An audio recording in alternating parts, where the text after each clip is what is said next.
Anybody has any leftover questions from our last conversation? Any doubts, any kind of thoughts?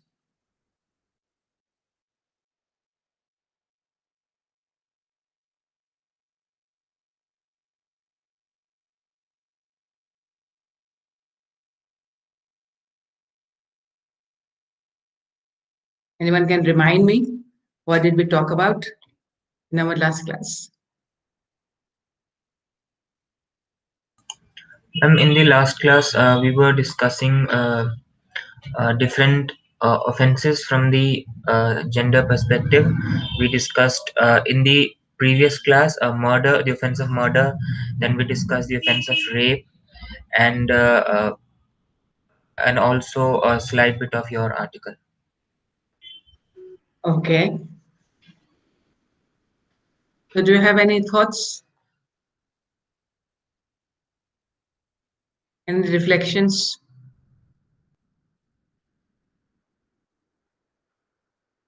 Did we talk about bigamy, offense of bigamy, another gender neutral offense? Yes, ma'am. Did we talk about exceptions to Section 300? Yes, ma'am. Private defense also. So I don't think we did private defense as yet. But let's talk about private defense. What does the private defense requirement? Are the three requirements? It should be sudden. I think to some extent we did cover.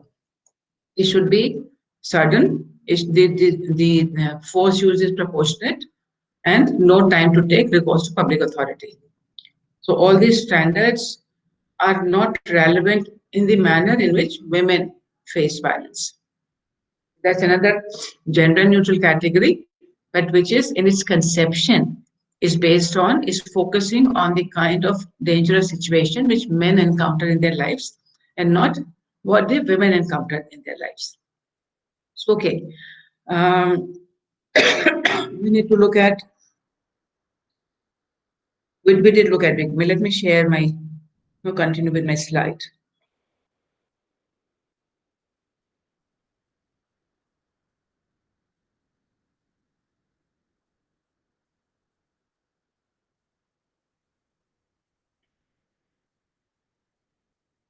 So in this one,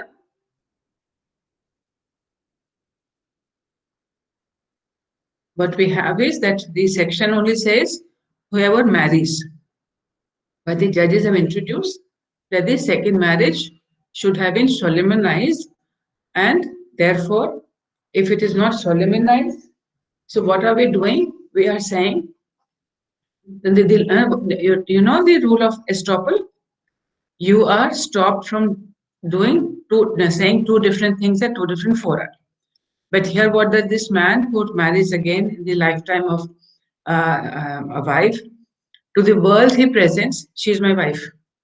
To the court he comes and says, no, no, no, no, I did not solemnize the marriage. So the court doesn't say, no, principle of estoppel. You can't change your position. You have not come to us with, you have a dirty hand. So we have all these concepts not applied to this man who marries again without doing the necessary ceremony. And there are n number of cases there. So again, justification is going, the inclusion, the interpretation is now going to say men, even though it is gender neutral, because women very exceptionally will be falling in that category. Ma'am, apart from estoppel, the court must also consider the fraud that the man committed with the woman that he said that I have married. The second That may marriage. be no, that may be a possibility, but even suppose we know women who would take who are happy to have this other man also, and they know they are not married also. So, but he is still wrong the first woman, the first wife.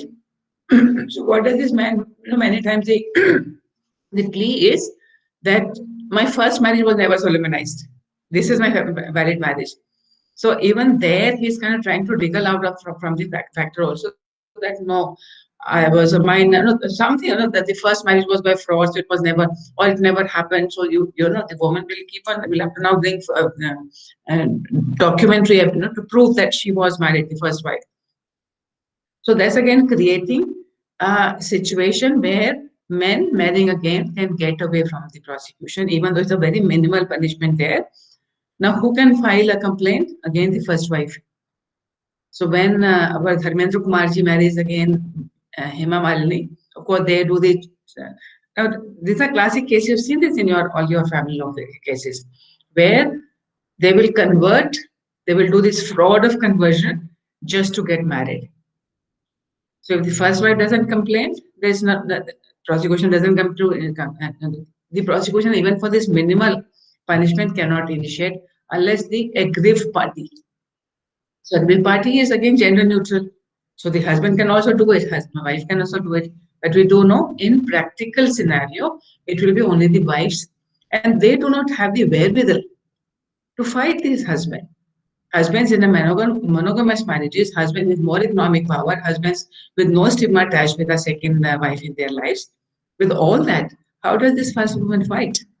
So we have created in the procedural categories also obstacles for even a woman if she does want a prosecution to happen. The burden is on her to initiate the proceedings, continue with the proceedings. So it's not only the legal provision, but the procedures we prescribe for implementing those creates further hurdles. Coming to women offenses, women specific. So we did look at cruelty to married women and dowry death, rape, and adultery. That when we are talking about these are specifically women specific offenses, we know that the day-to-day experience of women found faced by them in their marriage is not the subject matter of law. It is only grave injury, conduct of such nature as likely to drive her to commit suicide. So in a number of cases, when it says likely to drive the woman to commit suicide, what are the judges looked at? They will say, oh, this woman was oversensitive, therefore she committed suicide. Ordinary married woman would not commit suicide on this incidence. So now how do you determine what is the standard of reasonable conduct which can drive a woman to commit suicide, but not other circumstances? So we again creating by the interpretation, introduction of this whole thing, that even though she commits suicide, even then the judges say, oh no, no, no, she was oversensitive. Ordinary women live with this kind of violence. So Thappad heroine again, ordinary women live with this kind of one Thappad. Therefore, she is being unreasonable. The whole class discussion on Thappad goes on to this direction only, that she is unreasonable to ask for divorce on one Thappad. Because this is how women have been living all their lives. All the women all around the world has been taking it. So why is this woman objecting? So we never change the focus of blame on the woman in domestic violence cases rather than focusing on the offender. Ma'am, according to the court, one slap would not amount to cruelty. But I was yesterday there was a news where I think the Supreme Court said that lowering the image of the husband would amount to cruelty. Yeah, yeah. Means if you look at the publications which have been brought in on this, what constitutes cruelty, throwing up, no, tearing off their Mangal Sutra amounts to mental cruelty to husband enough to grant divorce. Means you have taken off your son, now the poor husband will die. So look how much trauma he goes through when the woman takes off a Mangal Sutra. This is mental cruelty sufficient to grant divorce. So the when it comes to physical violence to the woman, there's a lot more tolerance than even a psychological. I'm quite sure that no, the husband would have suffered something, but is it really worthy of saying it is amount of cruelty worthy of granting a divorce? So certain double standards now playing part. Here, when we're talking about cruelty in criminal law, the standard is very different, and also even within the family law, look at cases where the woman has not been uh, has not been making food. She has been disrespectful for the relatives who have come. And the latest one was the woman, if she tries to separate the husband from her in-law, from his parents, that's mental cruelty. Every single woman is made to leave her parents. That's okay. Even if she's a single child, she must leave. But if she wants to have a separate house, this is mental cruelty. So somebody, when you start looking at and examining it, that who is speaking here? It's not the woman, it's not the woman's voices. It is very categorically patriarchal norms. Where is the matrimonial home? Where the husband resides. And so in the case, no, I forget, you would remember your name of the case where I think Dastani versus Dastani, I'm not very sure, but perhaps, where they were living separately and the judge said, oh, she is earning more than the husband. So therefore, she's not obligated to. I don't remember the name, so you can check that out. So, but if she's not earning more, then of course she has to go. Her work is not important. So if the husband says, "Oh, I'm earning enough," and assume that he is earning enough, the wife doesn't have a right to work anymore. There's lots of this no expectations on the woman part, and it is not only this men in this society, the mother-in-law, the mother, the father, the brother, everybody would want शादी की है तो आदमी के साथ ही रहोगे ना. I have a friend, very very important, this judge of it laws today. So at one point in time, she was the highest position as a legal representative for India, and then she had a posting in UN. So her husband was very supportive. Said, "No, no, you must go." So she went for 3 4 years to UN, and her husband was here.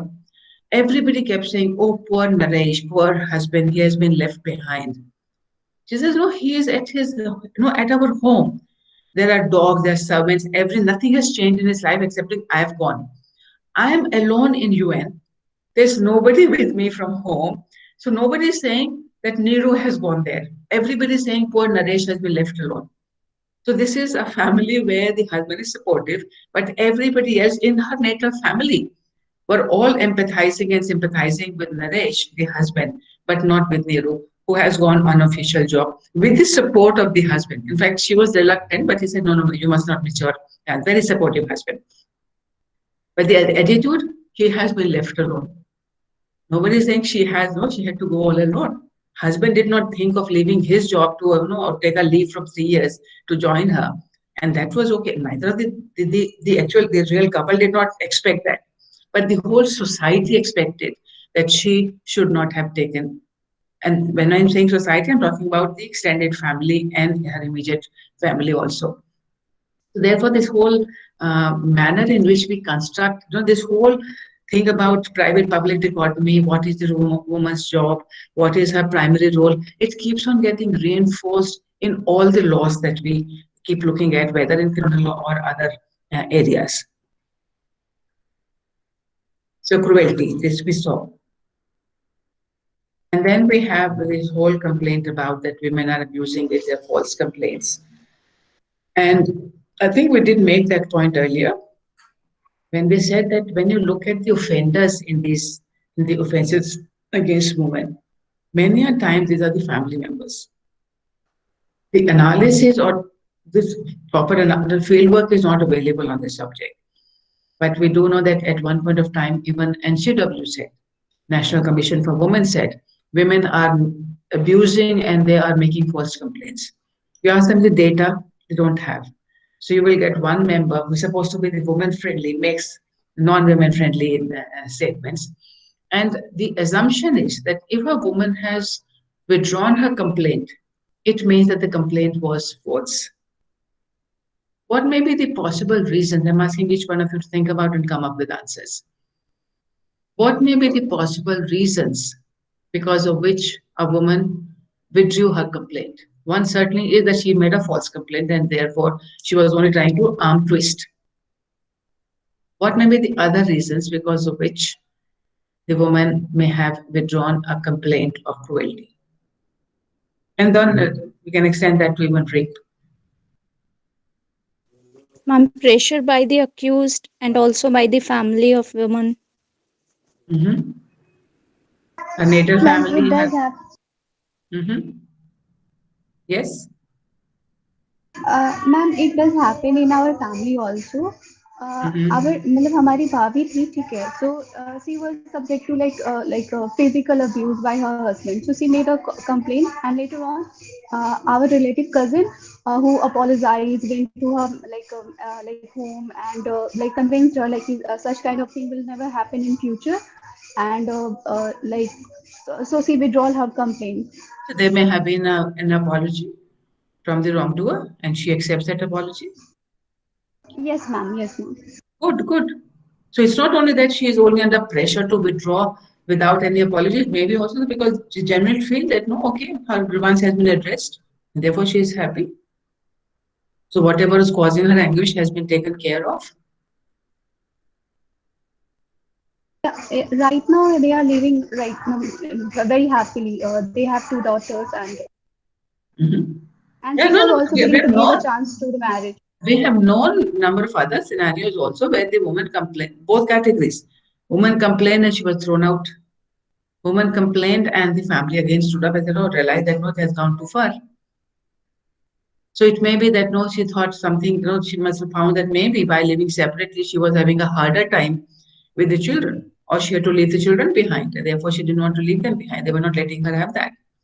So there may be any number of reasons because of which a woman withdraws, and merely because she withdraws, it cannot be said it was false. So there are two levels of this conversation. One, as to what is the extent of violence, and what is the number of women who are actually abusing, not who are actually filing the complaint? What percentage is that? After the complaint, what happens to the couple? Whether marriages are breaking after that, whether marriages are sustaining, whether she stops facing violence, those studies are not available with us. We just do not know what happens after the complaint is filed. But we do know that because the filing of the complaint was leading to women becoming without a roof, therefore the Civil Remedy of Protection of Women Against Domestic Violence Act came. So first out was a criminal remedy, but then it backfired. That something which was created for the safety of women actually meant that she is now thrown out of the house. So you can see that when you make a specific, women specific offense, it may have a completely, and it can happen in any legislation.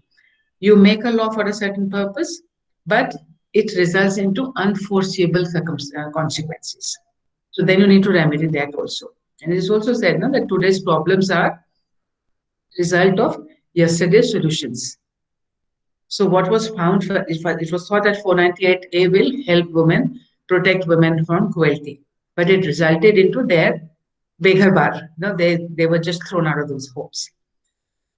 So therefore, new laws.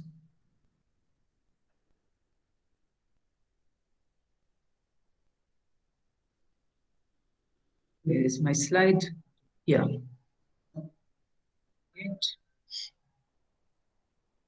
Dowry death.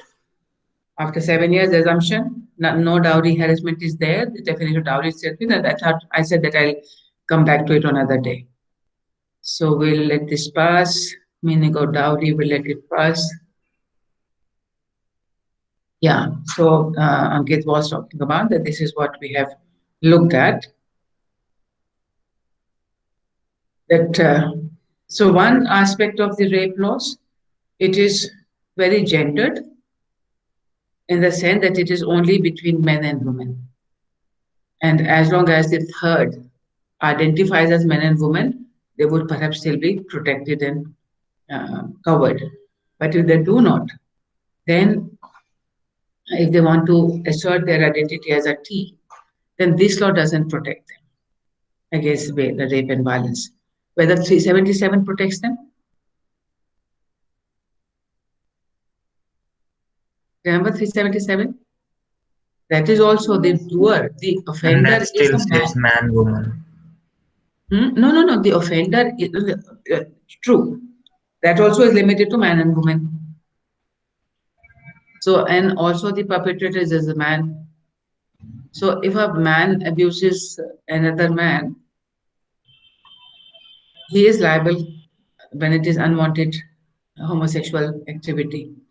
But if it is a transgender person and he forces, so a policeman abusing a transgender person, sexually abusing a transgender person, because he knows he's a transgender and he's not open about it. So as a blackmail, he does that. What section will be there to protect him? So certainly this is apparently a newer conversation, and our criminal law has still not coped up with that aspect.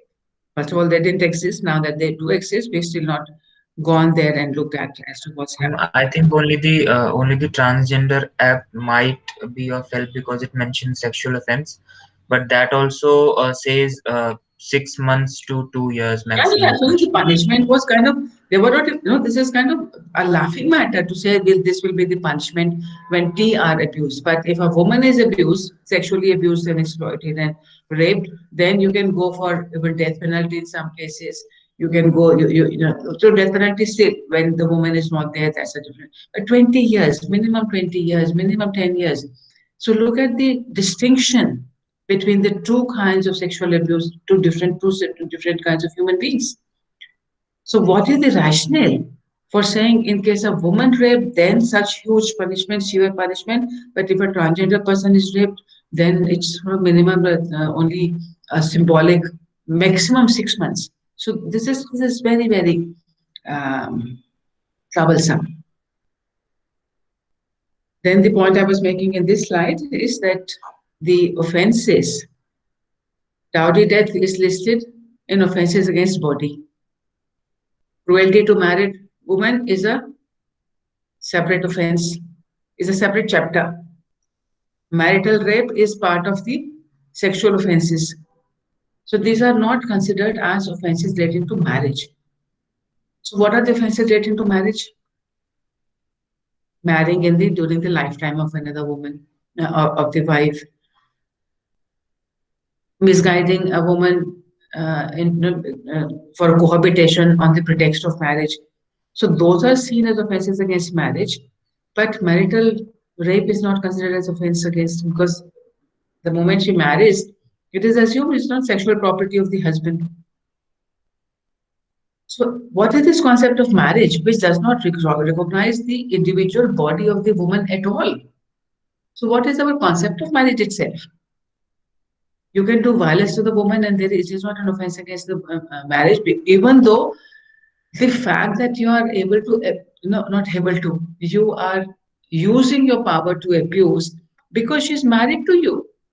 So there is again, this abstract concept of marriage, the institution of marriage, but the human beings involved in the marriage, the human being tied to each other because of the marriage, when offenses are committed against women in that union, it is not seen as an offense against marriage. Adultery is also part of the offense against marriage. So when the sexual monopoly of the husband is violated, it is an offense against marriage, not against the man alone. But when it is wife, then you have a different categorization of those offenses.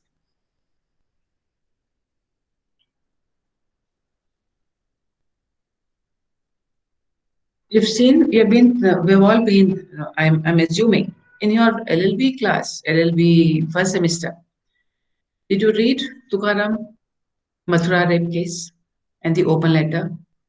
Is there anybody who did not do that? Very clear, no, that was the beginning of the critical analysis of how women are constructed by law. That open letter started that conversation which we're having today. So 1979, we started having this conversation.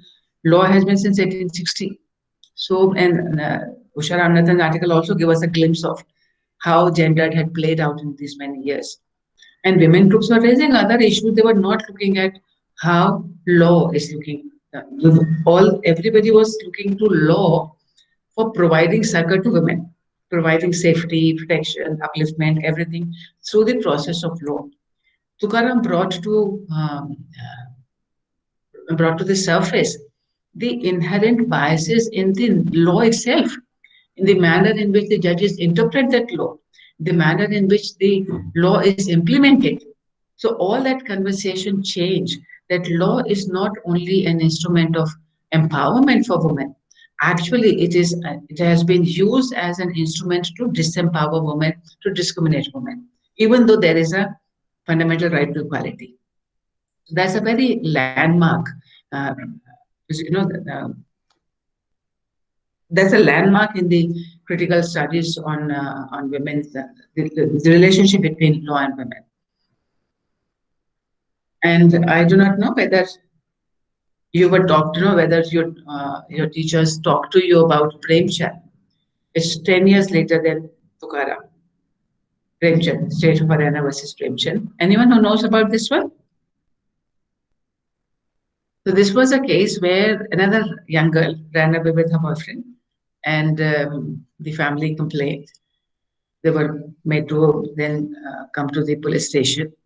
This woman was raped in Haryana, I think Bhiwandi or Bhiwani, I forget, Bhiwandi, I think. So then she came, then she went home from there. 8 days later, then she filed a complaint that I was raped by two policemen in the police station. Exactly the same facts. In the Tukaram one could not rape, but she was raped twice by two policemen in that police station. And the judge, by that time, 89, we had already the amendments in 1983 saying mandatory minimum sentence of 7 years and special circumstances can be less than 7 years. So the judges gave less than the mandatory minimum sentence in this case after convicting the accused person. In Tukaram, they were acquitted. But in Premchand, they were convicted. And after conviction, the judges said, in the special circumstances of this case, less than the mandatory minimum is sufficient. So there was a lot of uproar that what are those circumstances? Women's group filed a review petition. They took cognizance of the writ petition. Even though there was nothing, but because so many women were so much upset, therefore we have taken cognizance of this review only to clarify that when we said special circumstances of this case, we were not referring to the um, immoral character of this woman because she was having sex with another with a man without marriage, and our law did permit adducing the evidence of immoral character of the prosecutrix. The only victim in the criminal justice system is the woman raped. She is referred to as prosecutrix.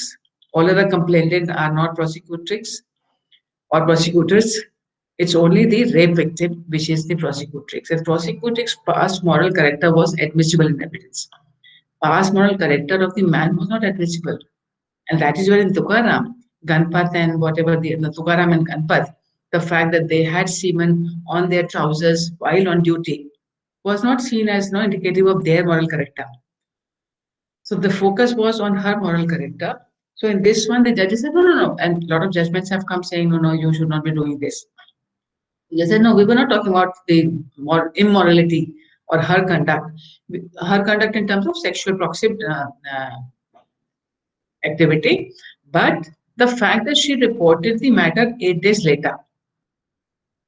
So for me as an academic, if somebody reports an offense later, and we've all seen, it's an afterthought. It may be a false complaint. So delay has been interpreted and used and argued for, saying it's a second thought that actually did not happen. So now she's changing her version. But in this case, because she took a long time, 8 days, and therefore the judges said, no, it is because of her reporting late, less than the mandatory minimum sentence. Now, what is the link between the two? They committed the offense. How does it matter whether she reported 8 days later or 8 years later?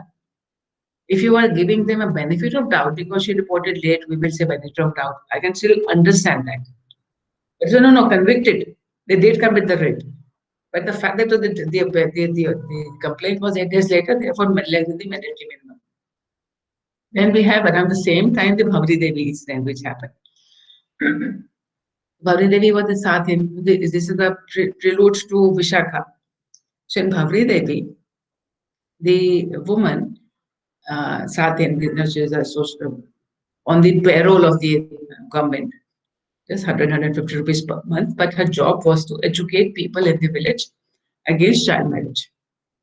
So one family was having child marriage and she went to stop that. They didn't agree, so she called the police. The marriage was stopped. Take revenge on her. She's a Dalit woman. The marriage was in a high caste family. 4 men of that family raped Bhavri Devi in the presence of her husband. Babri Devi, with the husband, went to an NGO, the local the women's NGO, which was in the village and supporting their work. And they straight away went to the police station and filed the complaint. The session judge acquitted the accused person, saying it is not normal for Indian women to report rape so quickly. So if she delays, the benefit to the men. If she reports quickly, she is not reliable. Further, in Indian culture, high caste persons do not even touch a Dalit person. So to say they raped her, not believable. Third reason,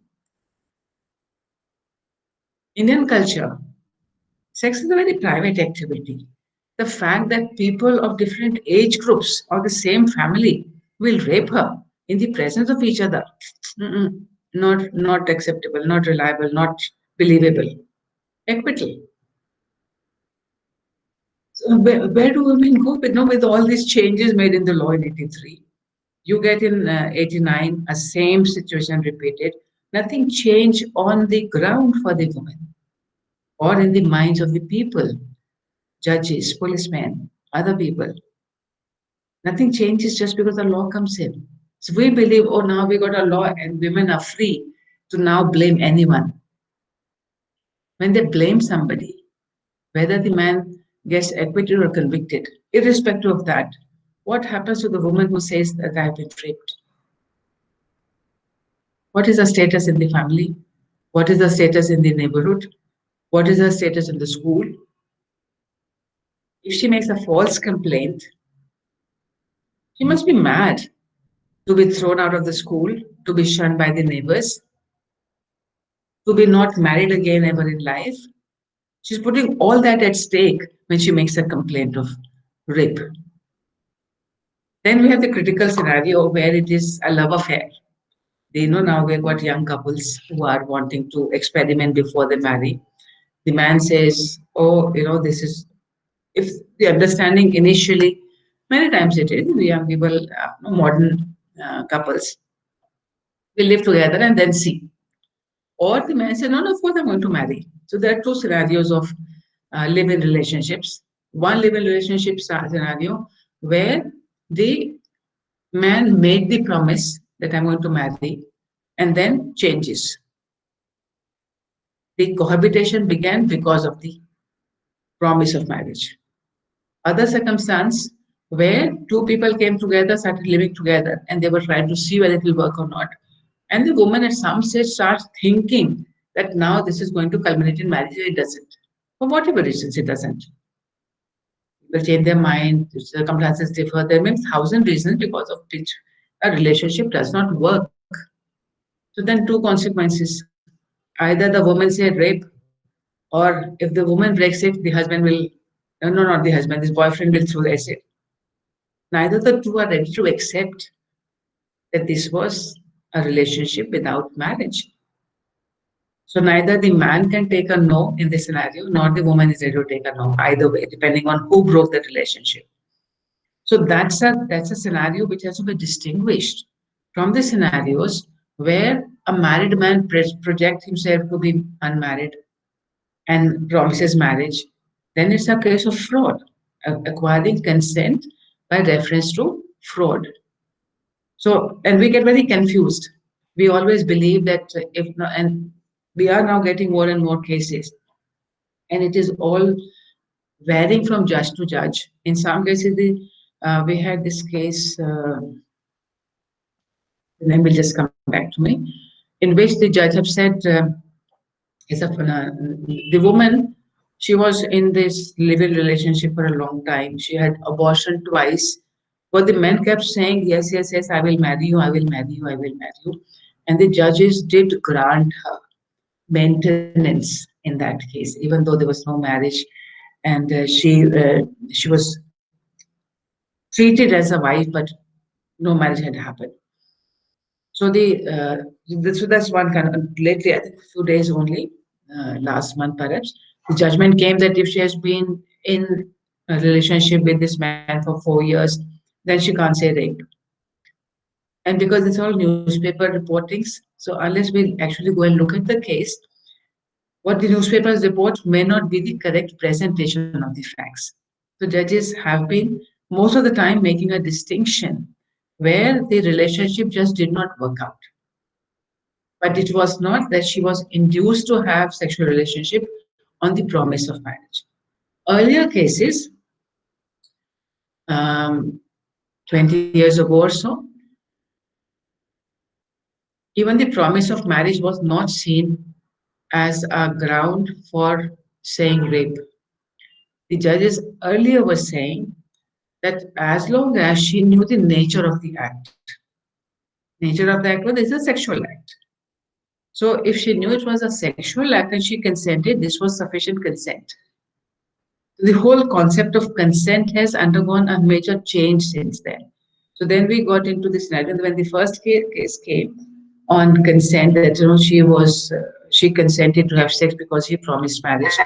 Judges moved from just consent to fraud. That her consent was obtained by fraud. And it is therefore very important to also quickly look at the language used in these various sections. Um, uh, so already we have told you, Gurmeet Singh was another celebrated judgment. It is in your case law as well. And in Gurmeet Singh, it's a young girl of 16 years, goes to school, she's abducted from there. She's gang raped and then dropped back, kept overnight, and she was kidnapped and overnight illegal confinement as well, raped by a group of people, and then dropped back to school. She takes her exam, comes home, and then doesn't, I think, I forget now whether she told her mother or, but it was much later. There's a whole series of things which happen. Okay, yeah, she tells her mother. Mother waits for the father. Father then talks to his village panchayat head. Then the panchayat head talk to the other village panchayat head. They try to negotiate some kind of a settlement marriage, basically. Nothing works out. Then they file a complaint.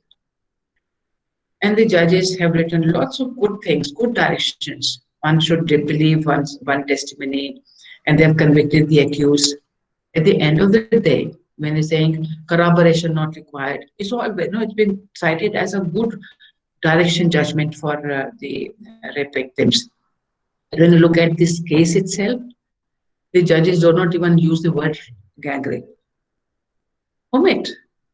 Gang rape meant minimum 10 years. That is not address that question. They say 10 years have gone by since the last time they were convicted, they were acquitted.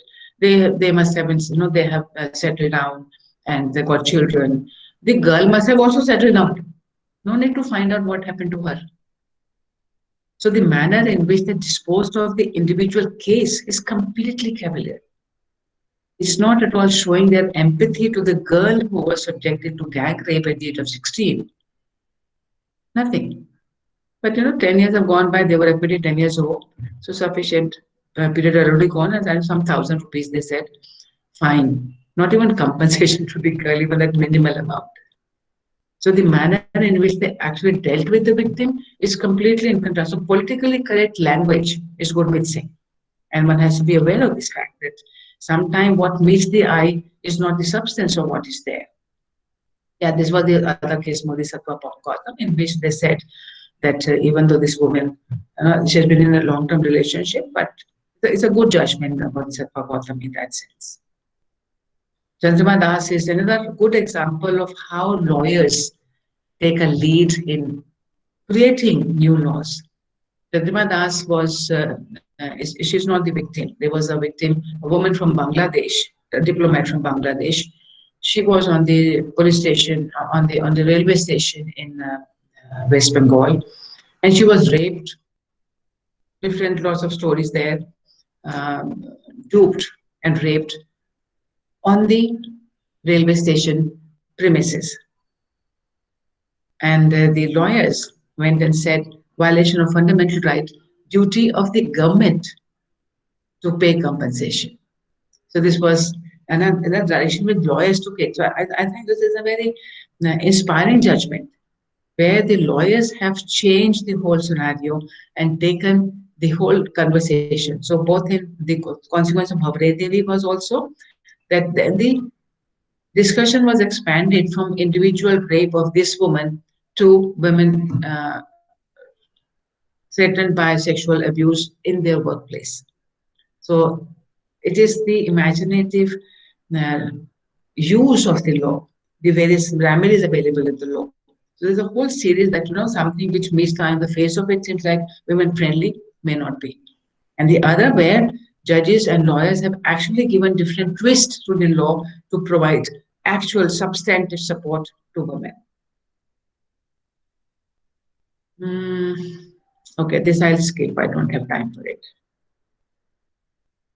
This we looked at.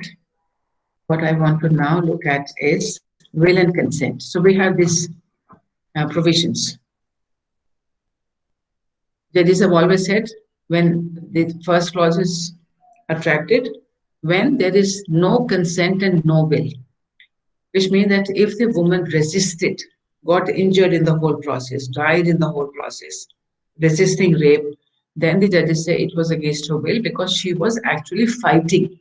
So when she was physically resisting, it is clearly that it was against her will and it was without her consent.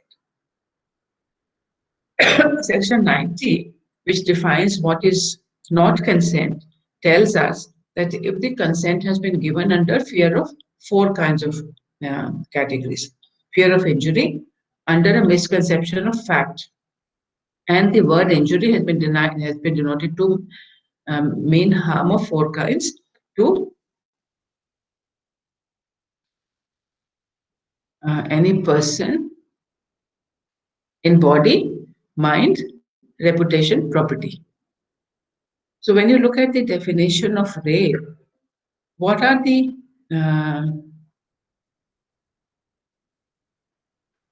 so you have to keep these definitions in mind. So when it says secondly without a consent and consent uses the word injury, then injury of all the four kinds are included.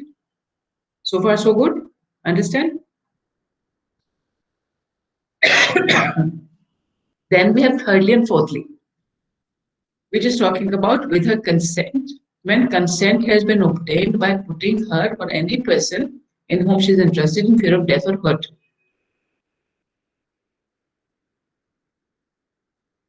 If you were to compare this, I think I'll run through this first and then come back for discussion. So the fourthly talks about husband, that the man pretends to be husband while he knows that he is not husband. So that's also seen. So going back to this definition, suppose a man has a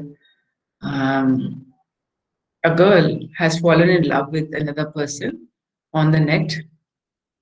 Today we have got lots of love affairs starting and ending on the net, and they decide to meet. So the picture and the profile, she liked the picture, she liked the profile. She goes and meets the person and assume that it's the same person whom she has been conversing. Remember the film Mitra, where husband and wife actually not knowing that who were they on the other side, but conversing with each other through chats and all. So if she had sex with him, believing him to be X, whose picture she was seeing, but in the real life, Y was using the picture of X, but the conversation was happening with Y. So she believed the X to be Y. And therefore she was happy to have sex with her. Will the judges say she was duped? It was a case of not consent when she willfully had sexual intercourse with this man. If you apply the definition of consent and injury, then her consent has been obtained by fraud. There should be no consent. But because we are fourthly, which says that the consent has been obtained pretending to be husband. His friend is not pretending to be husband. So if a woman has sex with a person without marriage, under a fraudulent circumstance, where will it fall? We have the same problem even in case of Mathura. Judges applied in that case. Let me go back to my slide.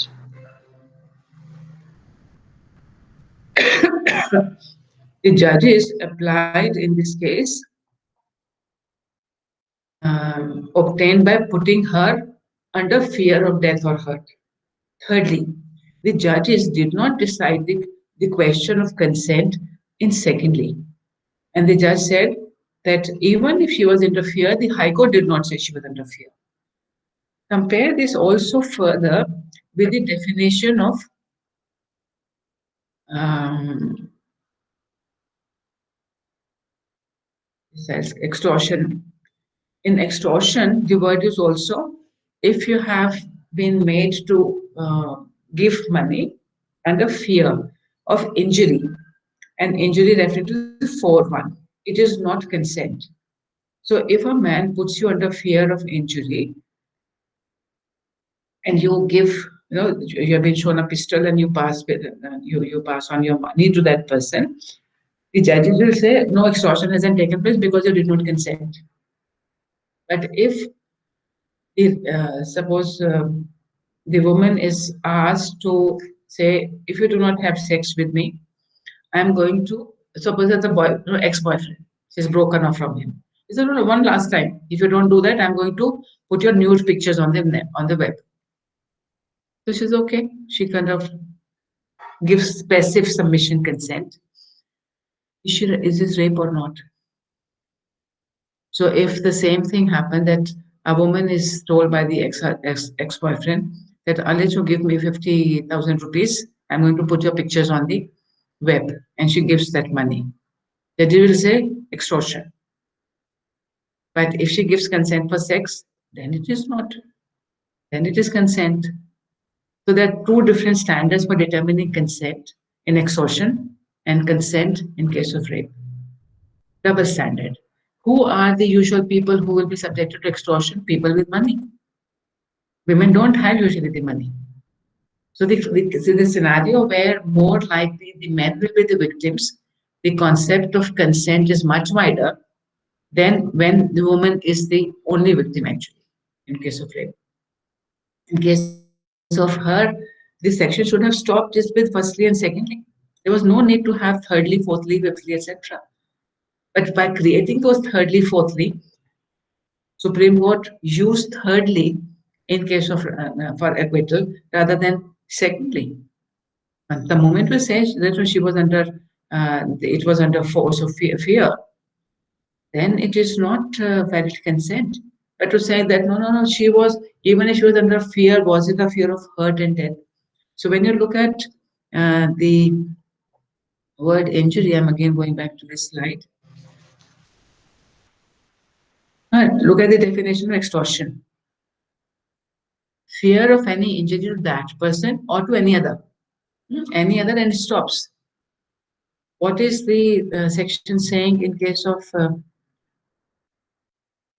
thirdly? Even in thirdly, putting her or any person in whom she is interested in fear of death or hurt. So the qualification is in case of extortion, no qualification, any person. So there's a child who will be killed unless I give money, and child is not at all connected with me, but I don't want the child to die just because I have, in order to save my money, I give consent, not a valid consent for extortion. But in case of rape, if the same child will be killed unless I give consent for rape, I've given a valid consent. That's how the interpretation is coming. It says only injury, fear of any injury. So in case of extortion, the words used, it says any injury, but in case of thirdly, it has to be the fear is of only fear of death or hurt. So if it is fear of reputation, if it is fear of property loss, if it is fear of life of somebody else, all that is not part of the definition itself. We're not even talking about the interpretation. So the manner in which the words have been used in an offense, which applies to all, but usually men will be the victims, you have a much wider scope. But when the victim is going to be a woman, it has been narrowed down. So this is what's happening to sections which are meant to protect women, specifically focused on women victims. There are lots of those kinds of insights which keep coming if you look at. Um, Rape and kidnapping we had talked about earlier, so I'll skip that.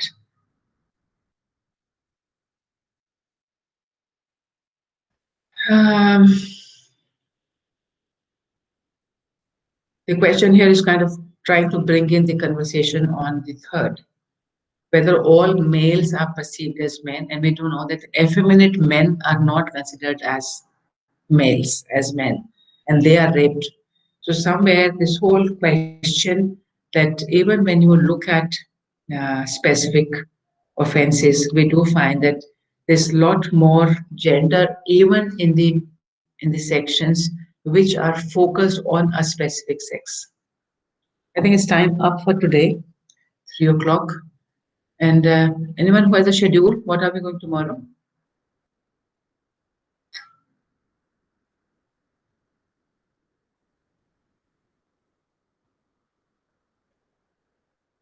I don't have the schedule with me. It's Bobby International and Joseph Same. So let me say that again. Ma'am, Bobby International and Oh, the it was cases. scheduled for Okay, 2 days. right. So we'll look at Bobby International and how, what was the controversy. And this the Bobby International is about the film Bandit Queen. So there was a censor issue involved that whether frontal nudity can be permitted or not. It's a good judgment. We need to read that. Talk about it tomorrow. Everybody put your attendance. And I'll stop recording. Thank you, ma'am. You're welcome.